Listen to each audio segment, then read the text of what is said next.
Yeah.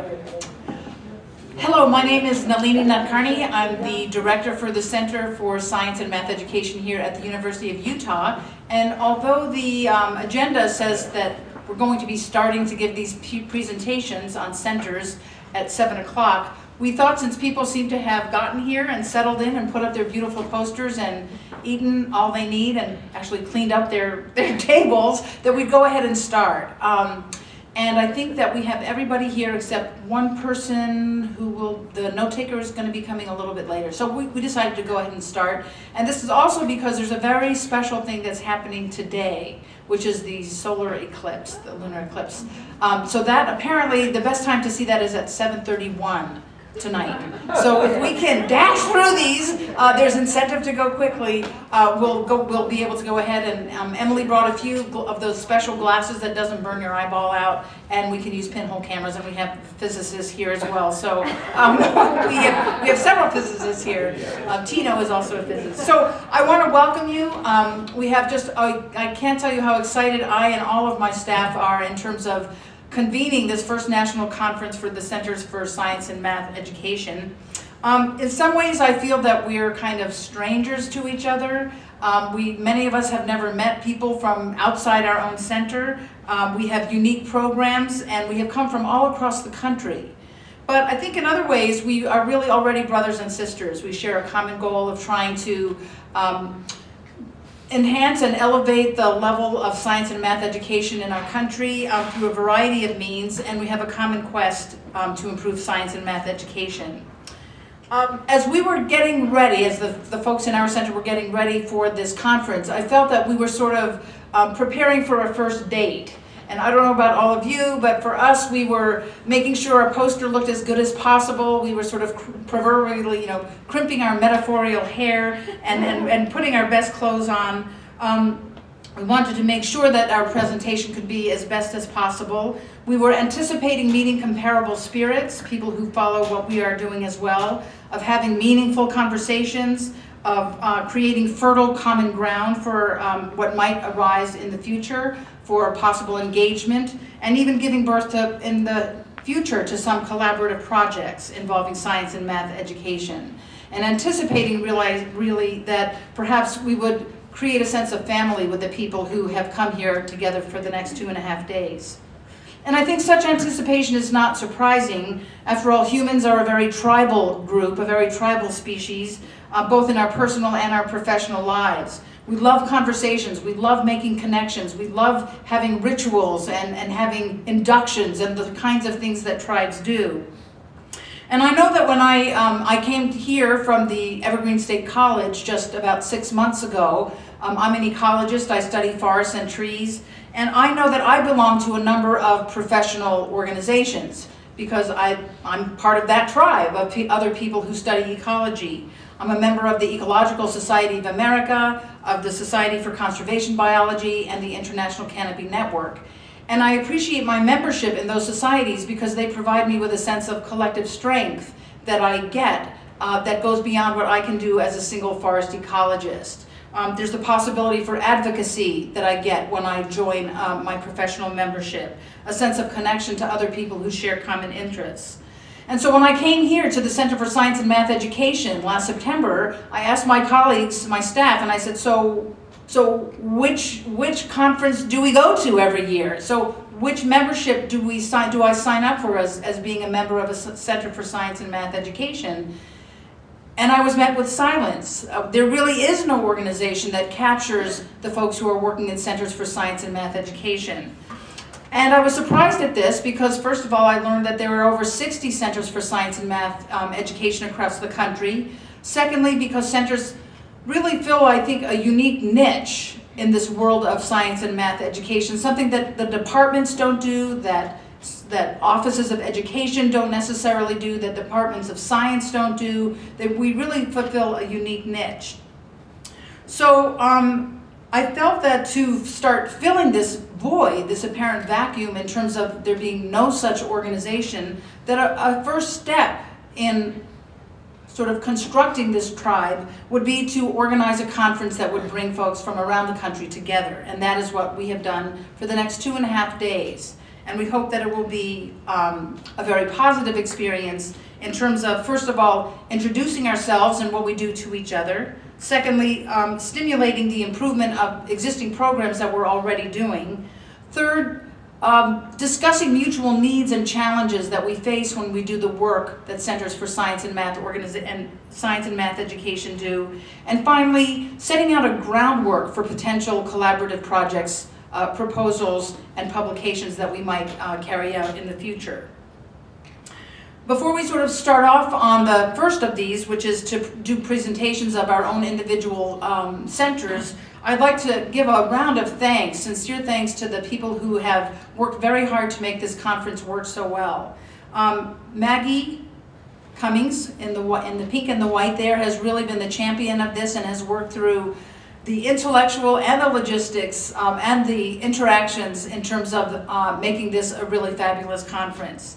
Louisa Stark, who is our Associate Director at the Center, has also contributed her incredible contacts and understanding of this field to invite the right people and to match them up and to create an agenda that will be very useful. Holly Godsey, here in the yellow and white and black, will be our new formal science education project manager and has worked with the Center and with Hugo Rossi for a very long time on many of our formal science education projects. I want to recognize and thank Emily. Emily is in the back. She joined us just 2 months ago and has really just fabulously carried out the logistics for this conference. So I know all of you have communicated with her, and I really thank her for her help. I also want to thank Jamie Bowen, who's here in the front in the red and white, who's our office manager, and he's been working with many of the logistics as well. And Tino Niawalo, who's also on our staff, will be the timer, so he's going to be a very important person for this session. He's also a particle physicist and is working with refugee kids to bring physics to that particular public group. And I saved the last introduction and thanks to Hugo Rossi, who's there in the back with the blue shirt next to Maggie. Hugo is a mathematician and an amazing math educator who has been responsible really for creating the Center for Science and Math Education. He was the first director when it started out in 2009, and I'm very proud and humbled to be his successor. And I've asked him to say just a few words because he really is the core and center of our program here. Hugo?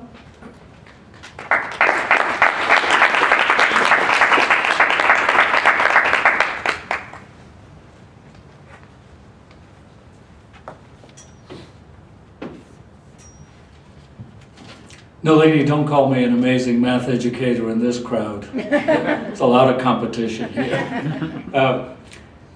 And also I notice that, I want to note that Nalini said we like rituals, so I hope you appreciate the eclipse we've arranged just for... Well, I wanted to tell you how this center got started. At the beginning of this millennium, our academic vice president who was an engineer. He was the dean of the College of Engineering, and at that time, around 2002, this university, in fact the state, started an engineering initiative which over a period of 7 or 8 years provided from the legislature about $50 or $60 million for the advancement of engineering in this state. I just want to give an advertisement for Utah. This is the kind of thing that we can get done here in Utah. We don't have log jams, and the reason for that may be because we're a one-party state. I don't know, but anyhow, we don't have log jams here. He noticed that the University of Utah 30 or 40 years ago was the major producer of science and mathematics teachers in the state. And however, for the preceding decade or so, we had only been producing between 5 and 10 secondary school teachers in mathematics and science, and most of them, as a matter of fact, in mathematics. Another thing that he noticed was that, like many universities, the retention rate of students professing to be interested in STEM areas and after the first year of study here, still professing to be interested in STEM areas had reduced by about 50%. So he called on the deans of education and science to try to deal with these issues and correct them, to replace the University of Utah as the leader in the production of secondary school educators in STEM areas, and also to keep our very best students with an interest in science and mathematics in those areas. The deans asked me, who had just recently retired. I had been working at in the University of California for a while, and then came back here and was planning to play golf, but my golf game was terrible, and the dean asked me to head a task force to look into what we should be doing about this. So we put together a task force of about a dozen people from the 2 colleges and came up with a program. The program was multifold. One was to start a center for science and mathematics education that would be concerned with, now I want to mention the 4 issues that were in our mission statement. Restructuring lower division basic STEM courses so that they encourage, not discourage, retention. Create programs of training of teacher leaders that will have 30 to 40 graduates in math and science every year. Develop a research program to identify best practices and implement those practices in our programs. Develop an effective and pervasive outreach and dissemination program. And we applied to the Board of Regents to create this center, and we did so. I had a couple of bona fides. I had started, thanks to Maggie's idea, she had a brilliant idea to have a master's program that is content-based for teachers of mathematics. We started that program in 2009, and it was a fantastic success. Since then, this fall we are starting our fourth cohort. 2 have been in mathematics. This 4th one is in earth sciences and physics, and is being headed by Holly Godsey. That's been a fabulous success. We also started a Noyce Fellowship program with funding from the University of Utah, Utah State University, Math for America, and the National Science Foundation. And so we had a pretty good basis. As of right now, we have about 80 graduate students who are in mathematics and science teachers in the College of Science, not the College of Education. When we decided to set up this center, we looked and we found, we contacted our friends to find out, what is going on nationally, and we Googled, of course, and we wrote to places, and we found, as Nalini said, about 50 centers for science and mathematics education, or mathematics and science centers, or science education centers, or so forth. We did not find, it was hard to find those that were as comprehensive as ours.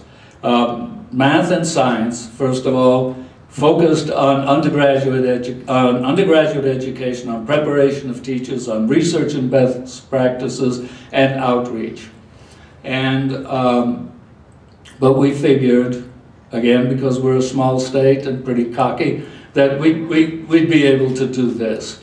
And we started a search for a director. 1 year was not productive. I became the interim director, and the following year we were very fortunate to attract Nalini Nadkarni here, who sees the vision of these 4 thrusts of our mission and trying to put it together so that we can really deal adequately in all of them. In the meantime, we also brought here a chemistry educator from the University of Georgia, Charles Atwood. He's not here, is he? No. Anyhow, he doesn't like to be called Charles. We call him Butch. Everybody calls him Butch, but his main concentration is in assessment. He has been very important in the ACS in assessment of chemistry effectiveness. As Nalini said, Louisa Stark, Holly, Maggie, they've been extremely important. Holly had started with programs in, maybe she'll have a chance to talk about them, I don't know, but maybe 6 years ago you started with the West program, which 8 years ago, this was a GRK-12 program at the University of Utah, and it continues in various guises. I've used up my 8 minutes. I could talk forever. But anyhow, I want to welcome you here, and I think we're going to have a great time.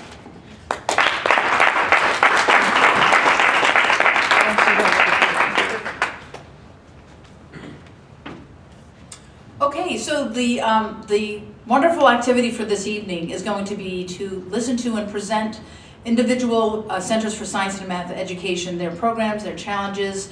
We're going to keep these to just 5 minutes with 2 minutes for questions. And I know that's going to be hard, but there's lots of time during the rest of the conference to share whatever you want with your conference mates.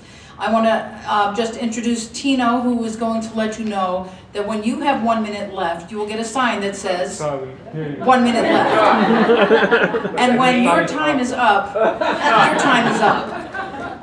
And Tino, although he's the most wonderful person you could ever want to meet, when your time is up, he will make sure that you know your time is up. So that's basically the rule. Thanks, Tino, for letting me go.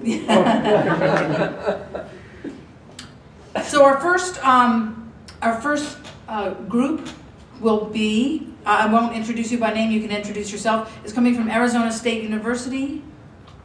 Right. In Tempe, Arizona. Thanks so much. There's stairs here if you'd like, or if you can step right up. And you can just push this in. Oh, okay. Okay. I'm Mary Kavanaugh from ASU, Arizona State University. And we started our center about almost 4.5 years ago. Carol Greenes came to the university from Boston, University of Boston, and I came from San Diego. And most of my experience had been with school districts and, teaching as an instructor. We have 2 big grants. One of them is an NSF grant, Prime the Pipeline, Putting Knowledge to Work. And in that grant, we have, what's unique about it is we have students and teachers as learners together. So it's done in after school, and the villages, they work in scientific villages. And the scientific village consists of high school students, teachers, scientists from the university or industry, and college mentors, undergraduates. And the teachers, our best outcome has been that the teachers have been so amazed at how smart kids really are and how capable they are if they're just given the chance and given the materials. So they have now increased their expectations of students a lot. So that's wonderful. The most recent grant we've been doing for about 1.5 years, that's called STEM in the Middle. And that's for middle school students and middle school teachers. Now we felt there was too big of a gap there to have them working as learners together. So we work with the teachers separately and the students separately. And you can see the list of some of the types of villages that they've been in both cases. The big difference with the teachers, though, is that the high school teachers really know their stuff. They know their content. So they learned a lot about the inquiry method and just improving their pedagogy. The middle school teachers have K-8 credentials. They don't necessarily specialize in anything. And so they're really hurting or lacking in the content knowledge as well. And so we're trying to beef that up as much as possible. One of our most recent things is working on proportional reasoning. Oh. We gave one test to them and they just didn't do very well. And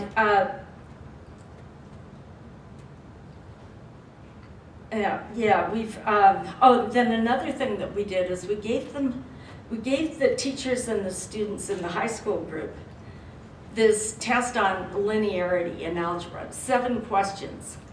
And the teachers all aced it at the high school level.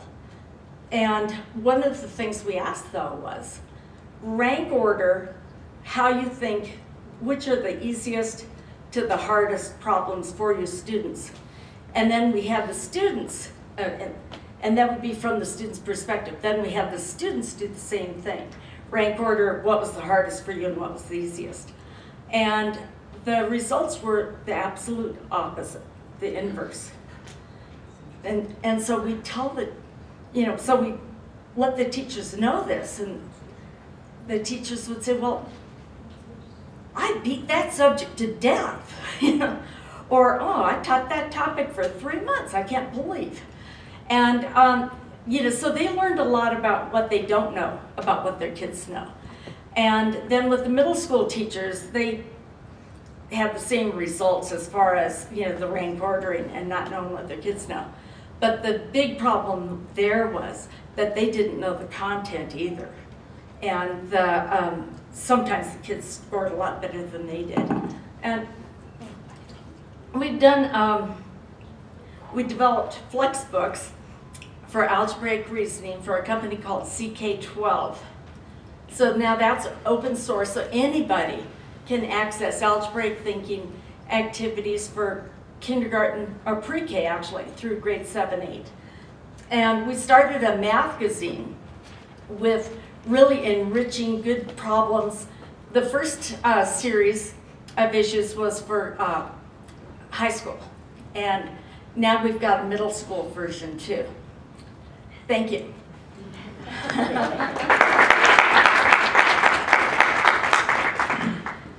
So was I supposed to ask questions? Yes, you have 2 minutes for questions. That was easy. Oh. Could you, when you ask a question, could you give your name and your institution, and that way we'll get to know each other faster? Thank you. Yeah, I'm Eric Stade from, no, I'm kidding. I'm Noah Finkelstein from the University of Colorado Boulder. Thank you for this. Curious, how is it that how is it that you track the use of these tools and evaluate their uptake, and how is it that you promote that as well among the teachers, since you had scaling up as a challenge? Oh yeah, I didn't mention the scale up as the big challenge. As far as the tests go, you're talking about. Oh, well, you have a bunch of resources here that you're providing for developing the capacity of teachers, producing materials for them as well. Yeah. How is it that you find the teachers to use those? How is it that they share these? Yeah, as far as the implementation, I was in a class last week where the teacher, the class that I observed, was an elective. And so she was using the exact content from our courses, one from first semester and then one second semester. And then we talked on the side afterwards, because she was doing fabulous things with the materials, but that was an elective. So then we talked a bit about her teaching, and she said, well, she's doing a lot more inquiry method ever since. But she pointed out in their book, she's going, this chapter here, I just was not comfortable just going at the inquiry method with that. So I pretty much followed the teacher's edition. But I know how to do it next time. And I will use the inquiry method with that chapter as well. So it's not like they jumped in, completely, but it's like they're phasing in and they're thinking about it a lot. And we get together and we have the same people for 3 years. So we really got to study them more carefully. And we're in our 4th year and we're still all talking and we're writing a book. Thank you. Mm-hmm. Thanks so much.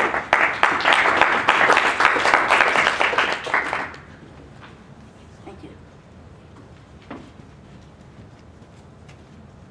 Our next center is the San Diego State University from San Diego, California.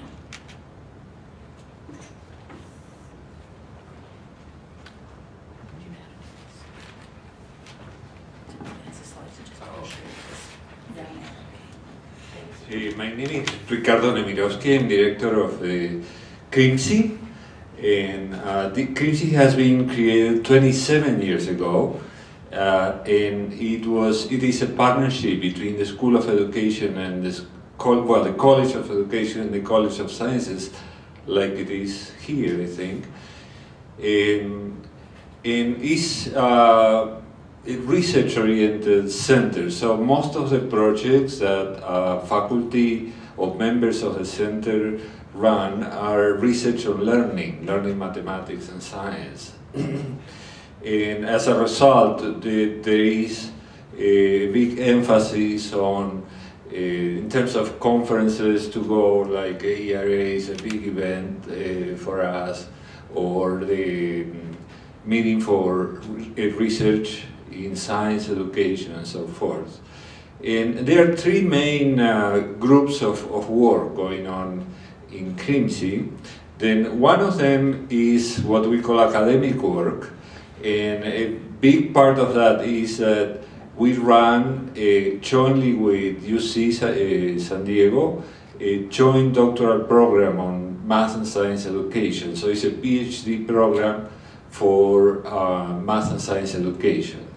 And it's the main one in Southern California, and CRIMSI is the home of the graduate students who are doing their dissertations, and most of the grants and projects at CRIMSI employ the graduate students, and they do their dissertation work or their research in the context of CRIMSI projects. Yesterday we had 6 students receiving their PhD, and I know Valerie, who is in Colorado, she got a PhD with us.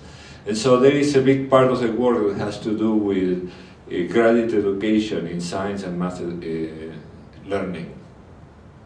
Then there is externally funded projects, like most of us is NSF, and some of NIH, and there are research projects focused on a number of areas, like calculus teaching.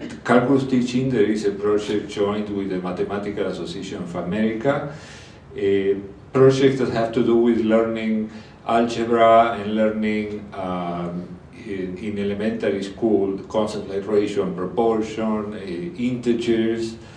There are projects on teaching science in middle school, teacher professional development, on learning science in informal settings. So there is a number of collaboration we have with science museums, and so our part is to do research on how people learn in family visits or in field trips when they come to the museum. And so it's a group of work that we call externally funded. And then the third piece is outreach, community outreach. And in that we have a number of programs that are more funded by local sources. It's a smaller funding by local companies or local foundations. And as part of this community outreach, we have a project that we call Lab Zone, which is an after-school program. So it's an after-school program that is connected to a new course for undergraduates in formal learning. So the undergraduates in this class, they spend at least part of the time in the Lab Zone in a middle school. And so this program is started 3 years ago at another institution. Now is in a middle school. We also created what we call an innovation lab, in which we have equipment and facilities to create learning environments, and it's connected to a classroom at the university, in which we videotape classroom interactions and conversations and activities. And so part of the research that we do is based on the analysis of this videotape interaction. So it's a laboratory that combines a classroom with a whole setup for videotaping and recording the activities, as well as with sort of a machine shop with facilities to do things and to create materials. Yes. Okay, so these are examples of outreach activities.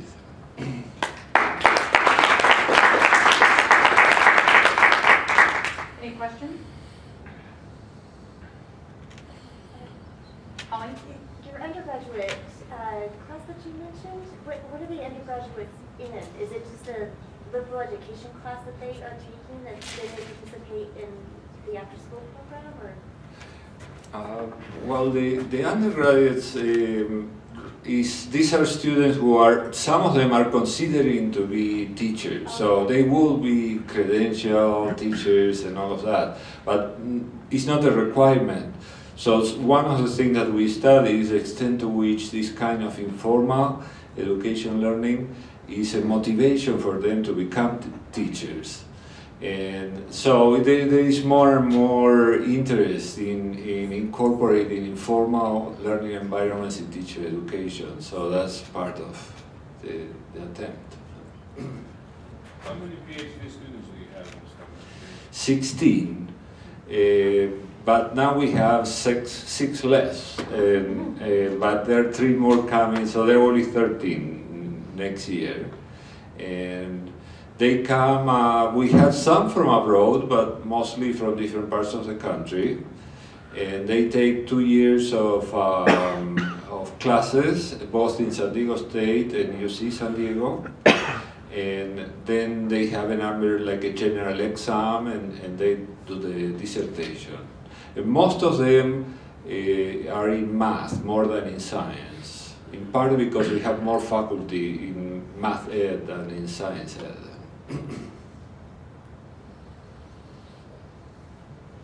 And what do you find the fate of those PhD science and math education students are? Do they go into academia? Do they Yes, teach? the large majority go to academia. We had, right of the graduates now, there is one that is go to Florida State in Tallahassee, another to Virginia Tech, 2 different, yes, universities. Okay. Thanks very much. Yeah.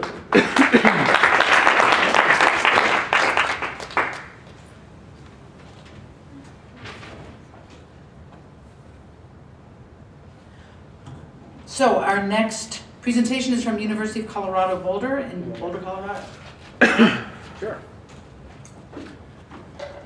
Well, thank you very much. It's a pleasure to be here. Already I see lots of areas of overlap as well as sort of complementary perspectives on what we're doing.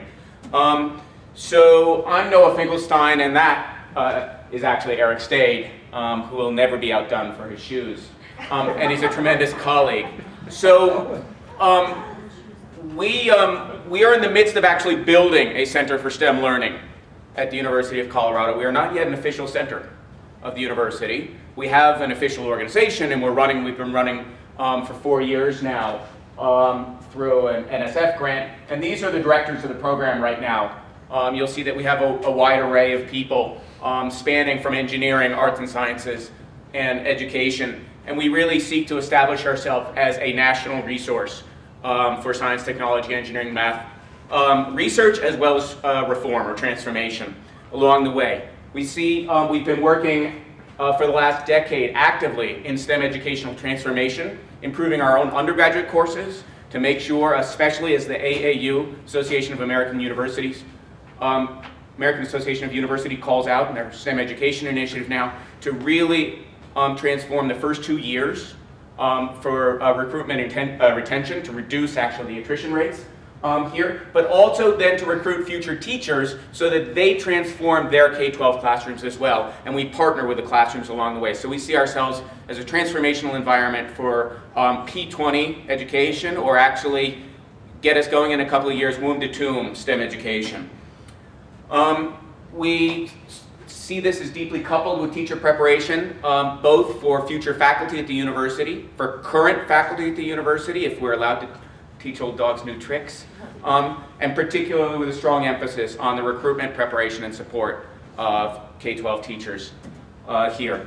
And we ground that actually in STEM education research, so that we draw from our identities as scholars within the disciplines who do research and education along the way. Both, so I'm in physics, Eric's in math, we have people in chemistry, biology. In fact, we have researchers in 14 different departments, and in the School of Education, as was mentioned before. And these are all deeply linked one to the other, so that those tools that we use to evaluate and demonstrate the effectiveness, or those tools that we design to transform our classrooms, are actually designed through research and are the subject of graduate PhD theses or postdoctoral development programs along the way. So, and not to be outdone by the University of Utah, you actually already heard these three themes from Hugo, I think. So we are deeply committed to outreach and whatnot. We see two major threads running across these three, which are equity, access, and diversity, here to engage in the community in this way, desperately needed in Colorado, and communication and policy along the way is another major thread that runs across each of those. So we are a distributed center for STEM learning. Right now we don't have a building. If we're lucky, we will never have a building. We are housed in scholars throughout the university. We will be housed in the graduate school with representatives here across campus. And we bring together more than 50 different programs in STEM education.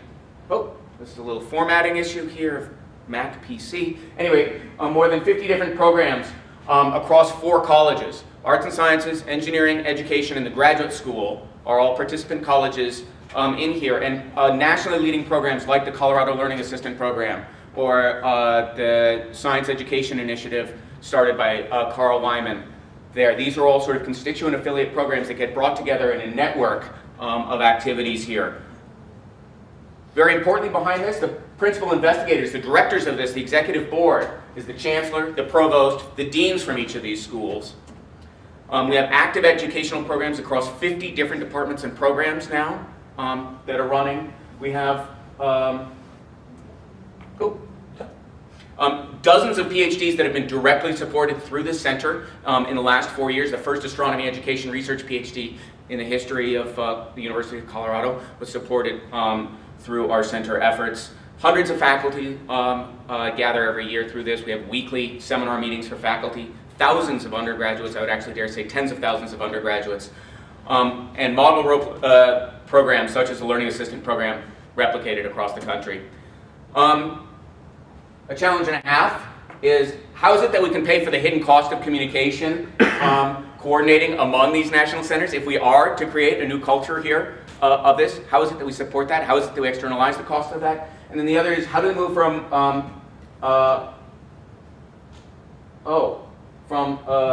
dozen, or actually 122 on the internet, is the way I counted the number of STEM centers, into a chorus of voices. So thank you.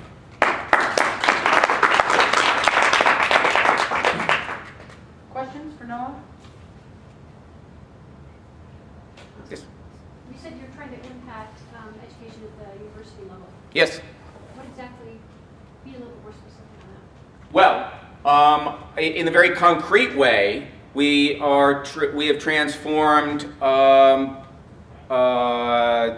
going to say, 25 different introductory courses in math, science, and engineering along the way. Seed funding for them. The Colorado Learning Assistant Program actually is reaching 14 different departments right now. Science Education Initiative, 7 different departments where postdocs are hired in to transform those different departments. So it's very concretely on the ground, we're actually transforming the classes so that we can actually demonstrate. In physics, we've tripled our learning gains in those courses through nationally normed instruments along the way. So through efforts where we're seeding new kinds of educational practice in our introductory sequence, students are learning more. We're also recruiting. We've tripled the number of physics majors who are going into teaching. Along the way. We've had an infinite increase in chemistry since there were none going in along the way. But we've tripled a number overall, and especially in hard to staff subject areas along the way. But in terms of transforming the university, they're more ephemeral, but I also think incredibly important, which is we're changing the institutional identity.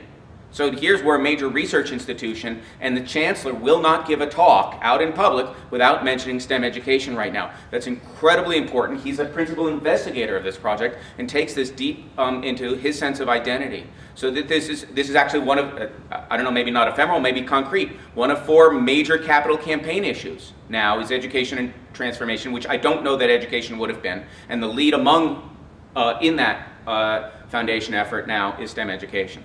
So lots of different ways where we can shift institutional identity so the university thinks of itself as an educational powerhouse to recruit and prepare the next generation of STEM professionals. We need 1 million more STEM undergraduates by the year 2018. but also then to see as a partner for K-12 education. I'm going to be here, for the next 2 days. I love to talk, so let's keep chatting.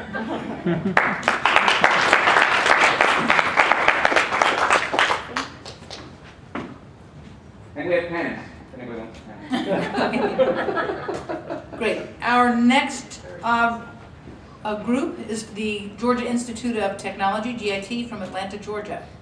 And who is going to be speaking great?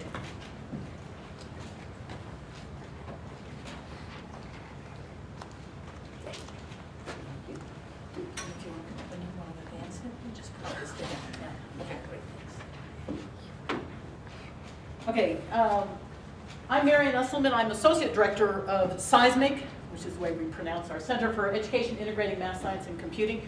So Rich Millman is the director. We're a large organization. I actually thought we were going to be the oldest one, except for we were then scooped by the 27 years. We were started up in 1991, so we're 21 years old. As we are a unit in the College of Sciences. We were started up by, as in the case of Utah, a dean that was retiring out of the deanship, and so he started up the center at that point to look at both K-12 education and then also education at the college level. We have at this point about 43, somewhere between 43 and 45 people, depending on how you count them. And so we have 3 associate directors. We have the evaluation director, who's Melton Allendar. Just wave now. Right. And we have, I was counting them up, we have 17 program staff who are classified staff positions. We've got 10 researchers, most of whom are PhD level researchers, a variety of administrative staff, technical support, postdocs. And it's probably a little hard to see that, but I'm not going to go into details about all of the different programs. Obviously, that's why we're here for a couple of days. But we are fairly comprehensive. One of the things about Georgia Tech, that if you don't know anything about the university, is that it's essentially, engineering is the kind of 800-pound gorilla that takes up most of the university. It's engineering plus other stuff. And the, science and computing are the other biggies. We do some liberal arts, not a whole lot, and then we have management and architecture, but we do not have a college of education. And so Seismic, we are, for all intents and purposes, the College of Education at Georgia Tech. And then we partner across campus with the Center for the Enhancement of Teaching and Learning, which is the equivalent of the groups that are working on campus on faculty development and graduate student development. And we also work very closely with what used to be our distance learning and professional education, and was just renamed to be Georgia Tech Professional Ed, because we feel that distance education and face-to-face education is very much becoming blended, but they are dedicated to professional education. So we have kind of what we group these in terms of strands. So we have a lot of professional learning going on. Teachers at face-to-face within math science partnership programs at the state level. We are a big partner with NASA to do their electronic professional development, and so we are the contractor essentially for NASA to do teacher professional development online. We have an SF grant, an I-cubed grant, to try to create pathways within Georgia Tech for Georgia Tech undergraduates to go into teaching, since this has never been something that most people at Georgia Tech ever thought was something that you could do. There were a lot of Georgia Tech undergrads actually go into teaching, but it was never with any type of encouragement by the university. It's usually they get off into engineering and decide that they don't want to do it. And then we're a big partner with the Race to the Top, and so we do a lot of professional learning through the Georgia Race to the Top, which I've been talking to a couple of people. And Race to the Top that's different than most of the other types of things that we've done. It's a different 800-pound gorilla. Yes, it's probably more like a 1,600-pound gorilla, but it's a very different type of money than NSF money. So the next strand we have down there is curriculum development, which we do with Race to the Top. Again, we're doing some 8th grade engineering, integration of engineering and sciences, so within both the engineering and technology courses, and then also with the in 8th grade physical science. We have a DRK-12 also, which is very heavily into the curriculum development and also work in STEM educational research. we've got a whole lot of student outreach kind of programs that are student engagement. We have a big evaluation center, which is part of our growth. About 3 years ago, we were about between 25 and 30 people, and now we're over 40. Part of that is we have set an evaluation center, and as everybody knows, evaluation is having a much larger requirement by all projects, and so we do. Mel is the leader of the evaluation center, and they do all the evaluation internally, and then also provide external evaluation for other types of projects. Let's see. So our challenge, when you get this large, is the sustained funding. That may sound kind of trite because everybody has to deal with it, but you know, the feeding the beast, and once you've gotten bigger, how do you keep that going, under what models? So I'm sure that's something everybody is concerned about. Okay, my time's up. Questions?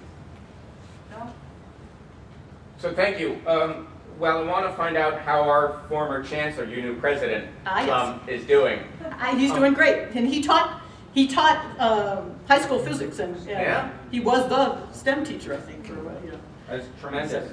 So, I mean, very related to that, I mean, to have somebody friendly up top, and possibly to answer the question is, what mechanisms do you have to move this from being something that is good and supplemental at the institution and institutional identity to core within this, so that engineers say, aha, part of educational practice is what we do? And that's what we've been doing. I've been there for 16 years, and that's been an enormous part. And obviously, for big NSF grants, that's always the sustainability and institutional transformation part. We work very closely all across campus. The administration, our IQ, the provost is the PI, Bud Peterson, the president, is very, very supportive.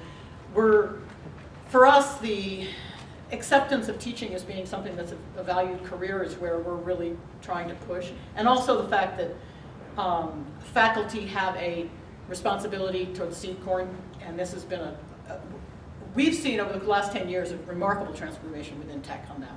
It helps us there's money. I mean, obviously, on college campuses, whenever they can smell that we're getting money and they're not, they tend to come calling.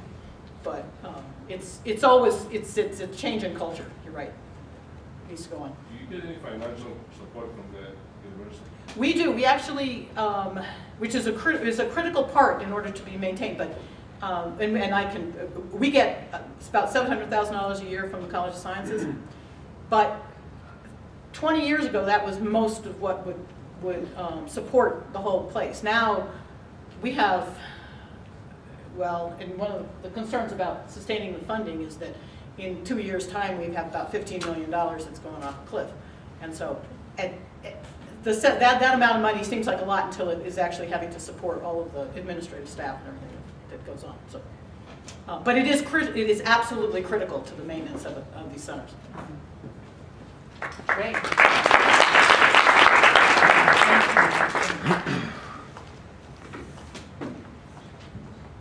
I just wanted to note that these presentations are about a way to get to know each other, you know, this sort of dating game that we're playing. But it's also about we collectively trying to understand what are the common challenges and solutions that different people have. And already I've been hearing a little ping in my head as several of you have already spoken about what some of the challenges and solutions are. So I invite you to, with your little pads of paper, if you picked one up, or just to take notes, to make a note of those things that you are finding are resonating with you, because later on during the conference, we're going to have the opportunity to, the group itself, to come up with 3 or 4 topics in breakout sessions to discuss. So one of them, for example, might be how do you get institutional continuity after that NSF grant goes away? So please be thinking about that as we get moving in these, because we want to find some collective threads moving up. And that being said, I'd like to introduce our participant from Northeastern University in Boston, Massachusetts.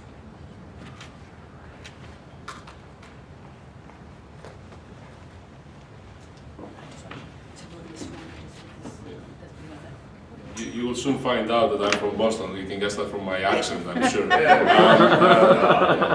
Blue-blooded Yankee, yeah. I'm a physicist by training. I didn't even put my name there. Christos Zachopoulos is my name, and I'm now presently in engineering and education. We have a small department of education, but as of last year, I'm only allowed to be in engineering. So anyway, I've been working on things like that for almost 20 years. I got the first grant in 1989 from NSF, and slowly, but our center is about 6 years old. So we thought after we got the large MSP, the university realized that maybe it's a good time to really think of a center. We made a proposal that we had a number of programs, and we thought we'll create an umbrella for these programs and also to work with the research centers of the university. So the vision for the center, I see some similarities, is obviously to play a role in shaping the K-12 education studies for the university, but also improve teaching and learning at all levels. So we have programs that deal with K-12 teacher professional development, graduate courses that, as a matter of fact, we've institutionalized a master's degree based on courses that we developed through our MSP, and they're being, the unique feature, I don't know if it's unique, maybe I'm sure other people have done it, is that these are being co-taught. They were co-developed and co-taught by university STEM faculty with master teachers. And they were able actually to expand that. We started with Boston Public Schools, and now through funding from the state, we're able to offer them to other districts as well. Research experience for teachers. We have AP support for teachers as well. For students, we have Bridge to AP programs, Young Scholars Program. Outstanding high school students are doing research at the university. Of course, RET is the same, similar one for teachers. We have camps, STEM camps at the university. Again, these are all funded programs. Similarly, but it seems like Colorado may be more ahead of us in that respect. I am offering professional development to university faculty, STEM faculty. We offering seminars on how people learn and implications to university teaching and learning. They started with NSF money, and then we worked also with community colleges. So, and we have obviously, like everyone, external evaluators. It's a very interesting outcomes out of this. So when you compare a research university versus community colleges, where teaching and learning is really all they do and all they care about. So maybe we'll have a chance to discuss all of these things. And another program that's fairly unique, which celebrated its 20th anniversary this year, called RESEED. Two colleagues of mine and I started that in '91. We actually recruit and train retired scientists and engineers to support teachers and students in the classroom. Our people have offered 750,000 hours of their time in 40 states, most of them in Massachusetts, only 14 different cities around the country, but mostly in Massachusetts. And now that engineering, as all of you know, will be a strand in the next generation of science standards, I think that the retired engineers and scientists with appropriate training, and that's very important, by the way, otherwise it can be a disaster, that I think they can play a very important role supporting teachers who, a lot of them, especially in K through 8, are not really well prepared to teach science, never mind engineering. So very briefly then, with funding from NSF, the state's appropriate support and individual donors, one of them who was a RESEED participant, actually, when he sold his company, wrote a $500,000 check to us. That was very good, opened the door to raise another $500,000 from others here. Some of the funded programs from NSF, we have phase 1, phase 2 MSPs, STEP programs, PRISM, MyTest, ITEL, non-NSF from the state.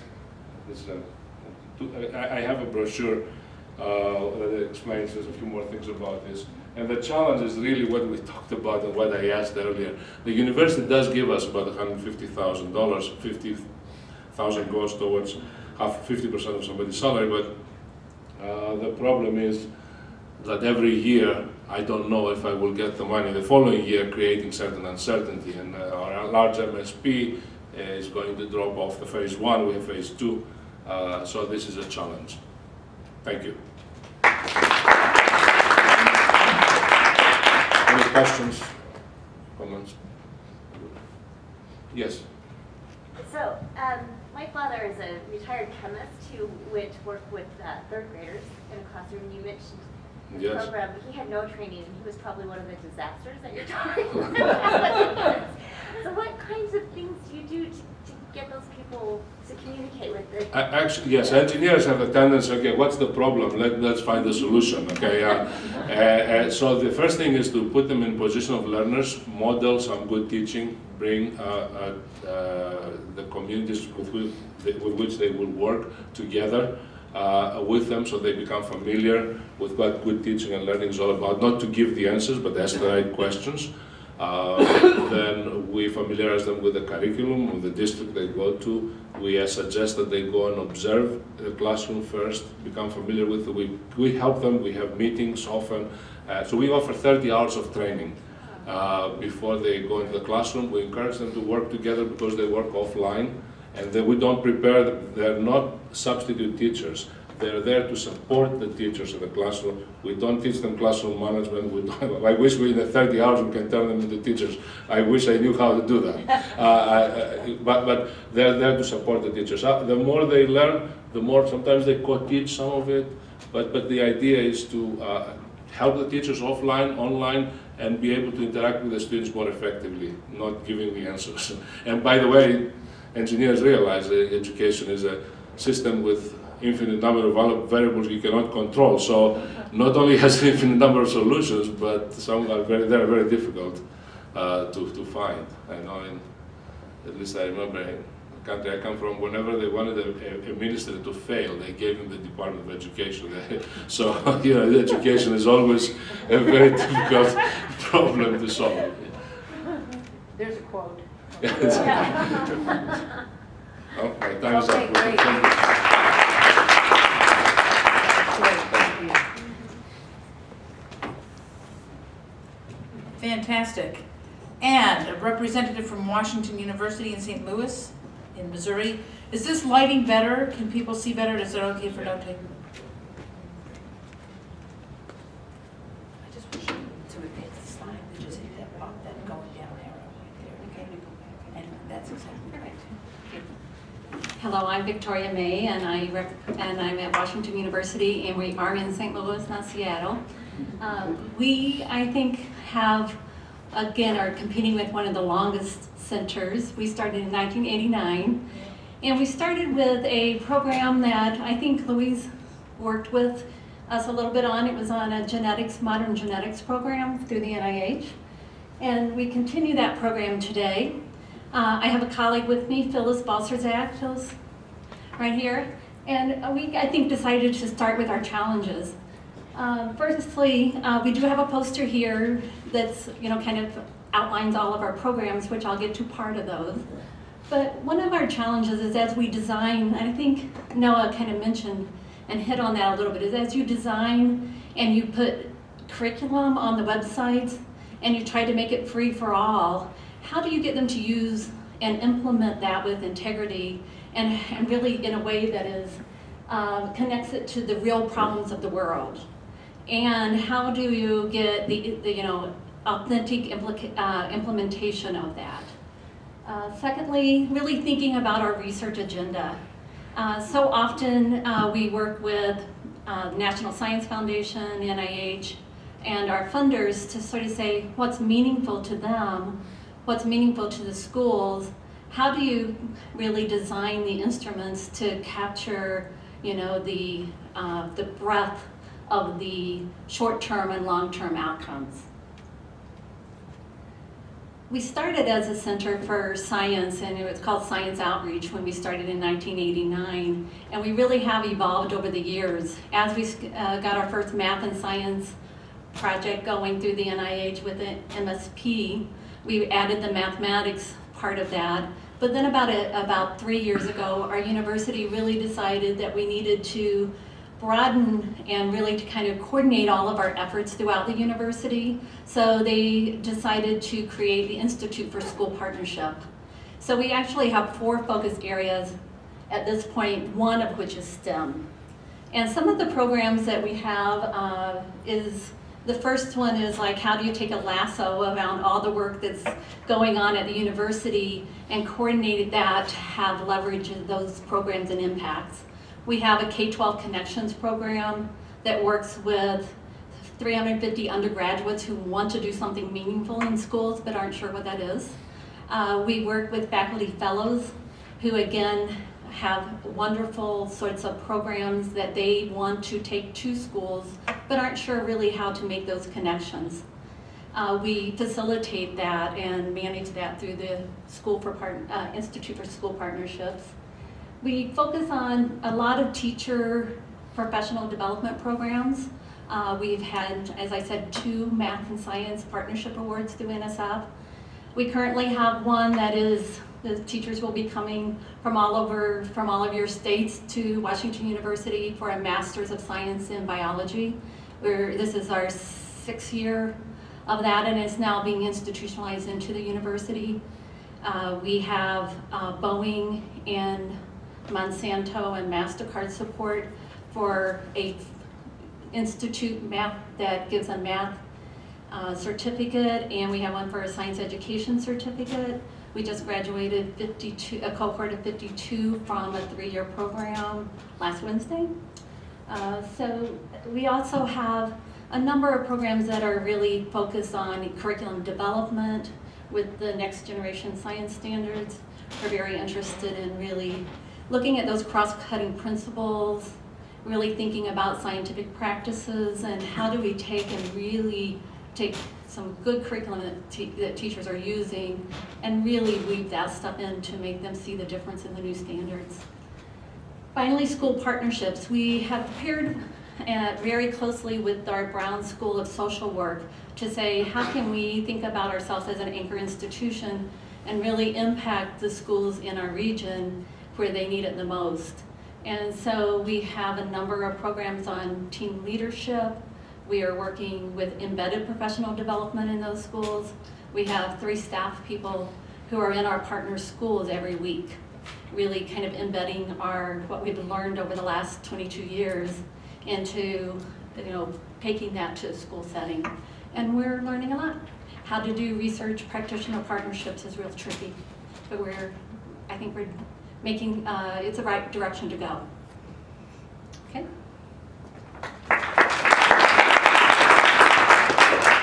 Yes.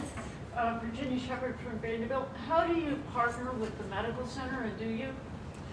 We are, separated by, 2 miles, and it sounds like we're in 2 different countries sometimes. It's really difficult to do that. We have, in our medical school, our biggest programs are student-led, and so to really think about helping them with the coherence, and every year you have to kind of build those bridges over and over again. So I'm on their board. I'm in the medical school's outreach board, and we coordinate efforts at a theoretical level. I would say that. Great. Okay, Thank you so much.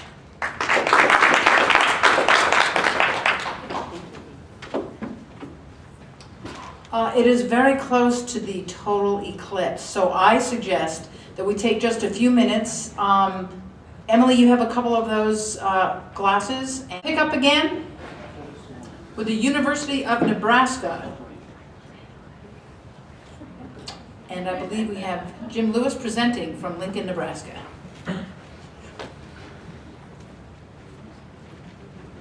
Make sure to advance the slide. This is downward facing. Always need help, so Michelle Hall is with me here. And the Center for Science, Math, and Computer Education at the University of Nebraska grew out of a statewide systemic initiative in the 90s to when the university decided it wanted to have a permanent infrastructure to sustain the working with the K-12 schools around the state.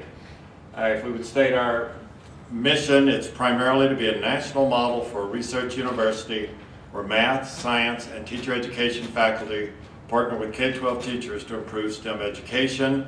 Our activities range from K-12, working with K-12 students to substantial work with teachers and some undergraduate work Our major funding, in addition to the infrastructure of the center at the university, is something called a Program of Excellence that funds about $350,000 a year that goes to the center. We've been receiving it since about 2002, and it's guaranteed through at least 2015. And we have support from 3 colleges: education, arts and sciences, and agriculture. And Michelle will tell you a little bit about some of the programs for teachers in particular. So a lot of you have mentioned you have graduate programs, professional development programs, and we have several too that we're working with. The first one, well, all of those that are marked with an asterisk there are, I believe they're all NSF funded, or they get funding from other sources. The Data Connections grant, that's a RITA NSF grant. And with the Data Connections, also it involves a K-12 partner, a statistician from the statistics department at UNL, and a mathematics educator. And they're all working together to work on developing a statistical model that can help really make the connections between what a professional development program might offer and how that might impact student achievement. The Nebraska Math Grant, that's a $9.2 5-year $1 million grant, 5-year $9.2 million grant that began in 2009. And that grant, again, works with K-12 teachers, and specifically we're trying to improve mathematical achievement in critical areas of critical junctures. So we have a primarily math program that offers a K-3 math specialist certification. And also part of Nebraska Math is Nebraska Algebra program, where we work with teachers of algebra and really try to help them increase achievement for all of their students. Part of this program includes a math course. It includes a course in motivation and cognition, and then a pedagogy course where they combine that and try to implement that in their classrooms. And then finally, also the Nebraska Math umbrella, we have a new teacher network program. It's our induction program for helping new teachers transition into the workforce. Nebraska Noise is our program that's designed to work with high need schools and school districts in Nebraska. Similar to Math for America, there's a post-bac program that's involved in Nebraska Noise. And there's also a Master Teacher Fellows program where we take teacher leaders from high needs districts and put them and support them in their leadership development. UNL Science Scholars. I don't even know what that is. It's also the noise, the science component of the noise program. Sorry, I shouldn't admit that up here. Then the Nebraska Math and Science Summer Institutes. That's our most concentrated effort on trying to take the programs that have been developed through our grant-funded programs and offer them to all teachers across Nebraska. So we're really trying to sustain our efforts through that program.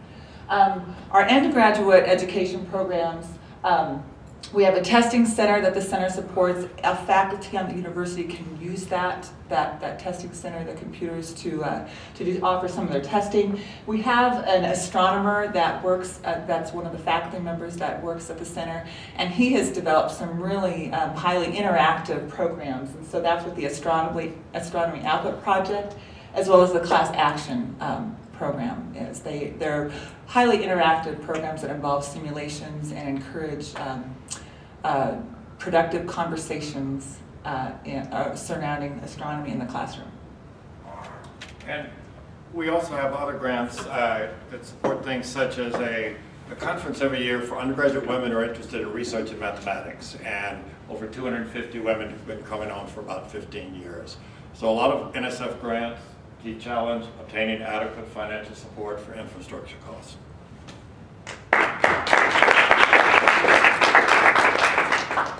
Questions for either of them? The same question, I guess that all of us seem to have the same challenge there. How much do you get for the infrastructure? There's so many different pots of money, it's often hard to count, but there's probably over 500,000 in infrastructure, but the grants up here that we're supporting over the past few years exceed, say, $22 million. And so that sustaining that becomes quite a problem, and offering professional development for teachers who can't afford tuition when they're 25-year-old, just got married, have a child, want to buy a home, want to start a life, and university tuition seems very high. And so trying to work with foundation, trying to work with university for permanent infrastructure, I think that kind of sustainability issue is the major challenge we all face.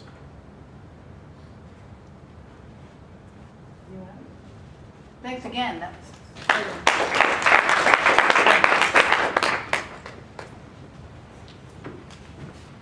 Okay, now we'll be going to Ithaca, New York for Cornell University.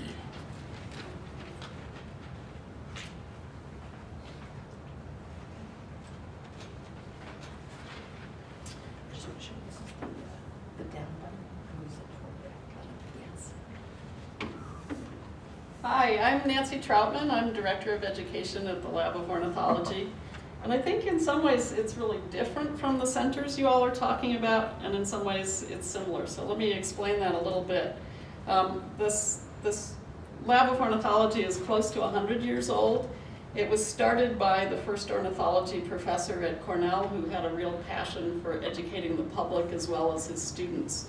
The mission is to interpret and conserve the Earth's biological diversity through research, education, and citizen science focused on birds. And so education and outreach is part of the mission. Everybody who works at the lab takes that to heart, which makes it a real joy to be the Director of Education there. We have, the funding is quite different from what a lot of you have been describing. We get 1% of our funding from Cornell University, although we're an integral part of the university, and we report to the Dean of the College of Agriculture and Life Sciences. We have 10 faculty members who have joint appointments with departments on campus and with the lab. 9 out of the 10 of those have their salary totally paid for by non-university funds. So where do those funds come from? We have close to 45,000 members worldwide, and then donors and various grants and contracts. So that's a compilation of lots of different sources of funds. So I wanted to talk a little bit about what we do in the education program. One of the goals I have is to really make the lab accessible to the world. I have to say that there are 250 people who work at the lab, and every time I walk down the hall I learn something new. I encounter scientists, engineers, technicians who are doing really exciting things.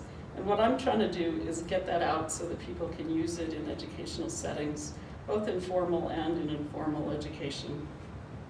How did I do that? Sorry. So we're creating curriculum resources, and then we have distance learning opportunities. We have a distance education course that's been running for 35 years on bird biology, and people take that. We've had students from over 70 countries take that. We do give scholarships for some of them. We're trying to get from middle school on up through undergraduate. We're making resources available to get students involved in doing their own investigations. And in some cases, that's using citizen science as part of it. So citizen science means citizens are out there collecting data and then submitting it to our databases. We have a huge citizen science project called eBird, in which anybody anywhere in the world can look at birds and then submit their observations online. We now get over 3 million observations submitted every month. So it's this huge database, which is not only useful for us to do research, but also for everybody, because we're making that data available on the web, both the raw data, but also lots of ways to visualize it.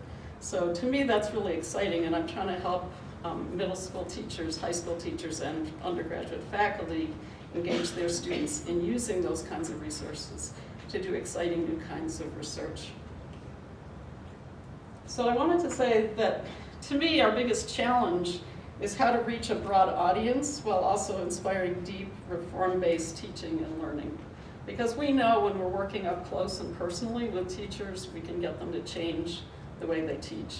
But how do we do that on a much broader scale, whether it's across the state or across the country or across the world? And so that's one of the issues I'd love to tackle with you all. So I have 1 minute left.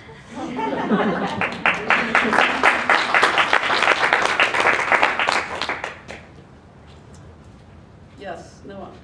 Well, thank you. And first off, you get the prize for being the most efficient. Or not having enough to say. No. So my question is, have you been able to incorporate this into the undergraduate? And what I mean by that is I'm just sort of brainstorming a little bit about your challenge and question, which is to say, it may well be that you can leverage the resources at Cornell to say, our undergraduates are actually learning about ornithology, but then also about the nature of teaching this and working as partners with schools in their own right. And I'm a big fan of leveraging institutional resources that are already allocated for doing something. We might as well have that something be what it is that we're involved in, because it makes the world better.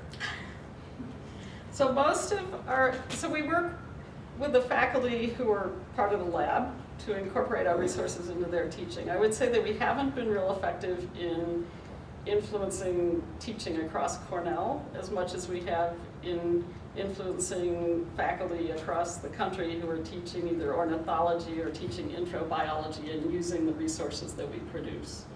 So it's, in that sense, we're much less an integral part of the undergrad education at our institution than you are. But I like that answer better. I mean, just for the record, which is to say, if you can get then everybody who's thinking, everybody teaches biology everywhere, and all of a sudden now if you can start using this as a hook to engage people in new ways. Well, that is our goal, and that you don't have to be studying ornithology. The birds are a wonderful hook into the natural world. You know, our goals are to get people learning science, but also to get people connecting with the natural world, caring more about it, caring about conservation.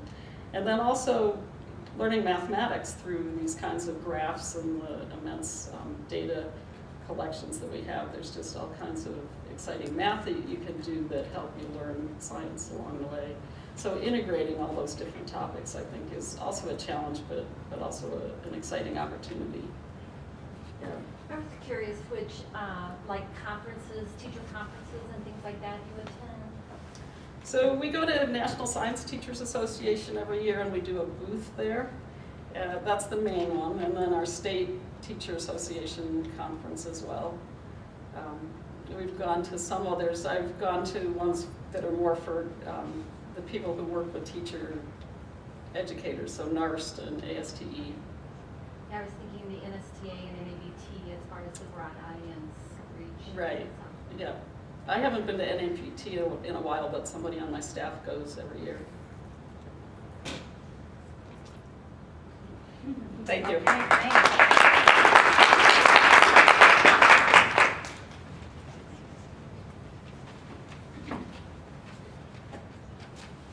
Our next speaker is North Carolina State University from Raleigh.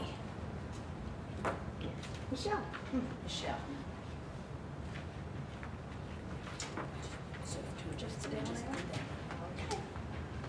Hello, everyone.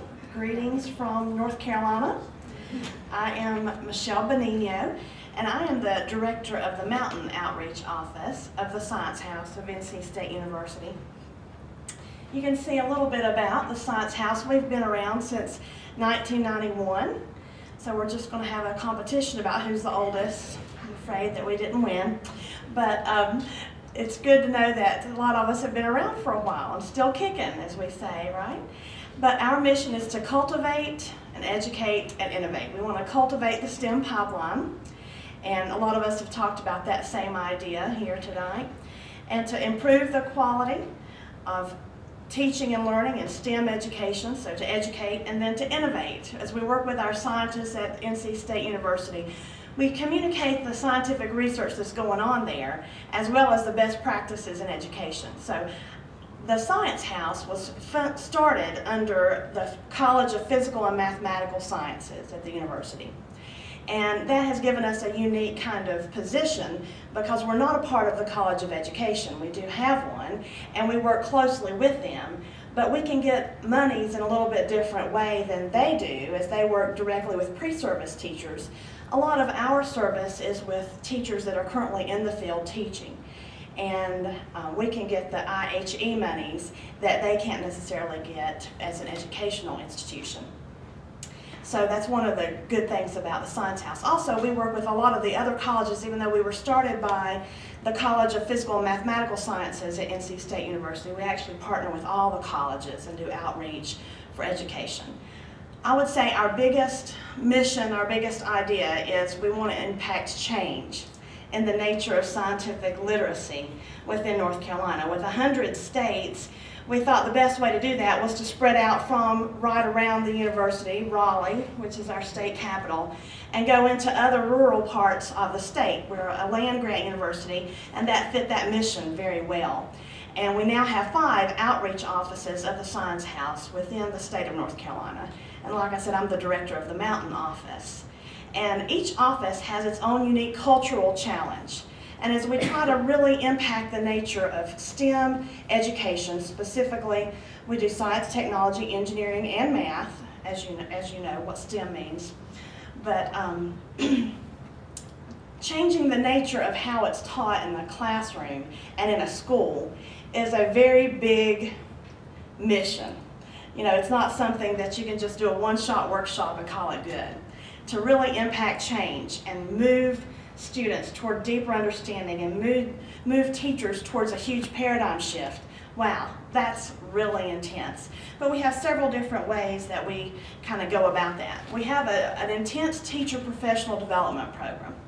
And we all have done a lot of teacher professional development, but ours specifically, like I said, is not necessarily with the pre-service undergraduate teachers. It is more with teachers that are in the classroom currently or doing graduate work. We have an equipment loan program that all of our offices implement, where we have 21st century technologies, whether that's laptops, iPads, veneer technologies, probeware, GPS units. We have a variety of those things where we train teachers in TPAC, the technological, pedagogical things that we know. And then we loan them out for a week at a time so that they can actually borrow those and use them in their classrooms. And so that gets us a direct contact. You know, we are giving them something they need, so we develop these intense relationships where we can impact change more effectively. So we have the curriculum development and dissemination. We have lots and lots of NSF grants and funded programs. Too many for me to stand here and tell about, and they're just kind of sketched out on there. But we have the Freedom Center, where we're working with Arizona State and some universities within Florida. We also have the modeling grant that we're doing. We also have lots of student programs that we do. We have the Science Olympiad that is part of the Science House. And we have a Freedom Center grant that's also an NSF grant, a photonics grant. I mean, there's tons and tons of different student programs that we do. But I would say our biggest challenge is sustainability. How do we sustain ourselves as a Science House? And keeping up to date. Right now, one of our current grants that we're writing is about iPad use, because we know a lot of our schools are buying iPads. And we see that that might be a regression in some respects towards a more passive learning style as we see them being utilized. And whenever that happens, you know, it kind of defeats our purpose of changing the nature of science as it's taught. So we're looking at showing teachers how to use them in a more active way to collect data and impact science. So that's one of our current projects we're on. Questions? You say you have your 5 outreach offices. I mean, there are literally 5 offices, or do you work in Raleigh and you simply work with the teachers in the Asheville area? Or do you live I live in Asheville. Okay. And so how do y'all fund these 5 offices? That's a very, very good question. We started funding them. We started funding them with a grant that was specifically to open what we call the Villes. We have one in Fayetteville, Asheville, and you know, the Villes open in Jacksonville. So we opened 3 different spots at one time, and then we have been either seeking grant funding to keep those open or local funding. And a lot of my office is just doing some local funding right now, where once we got into the community didn't want to see us go. So I have some funding through NOAA, through the Cooperative Institute of Climate and Satellites, as well as some MSPs and some other grants, but a lot of local funding. So are you in a school, are you in a university at these places, or where are you? That's another interesting thing. We have an informal partnership and a formal partnership with various places. I'm in a museum, and our main office is going through a structural change. We have a new director right now. Dr. Jason Painter is our new director, and we have kind of shifted from being under the College of Physical and Mathematical Sciences in the Raleigh office to being under the Museum of Natural Science, which is having a unique piece called the Nature Research Center with Meg Lauman, who is Canopy Meg. You probably know her. Canopy Meg we're going to report to Canopy Meg now, and we're having this interesting mesh between the university and a museum in Raleigh, and the Science House is going to come under that outreach arm. And I'm already in a museum in Asheville, and some of our other offices are actually in schools. Or central offices. So we have a kind of a collaboration of informal and formal connections. All right, thank you.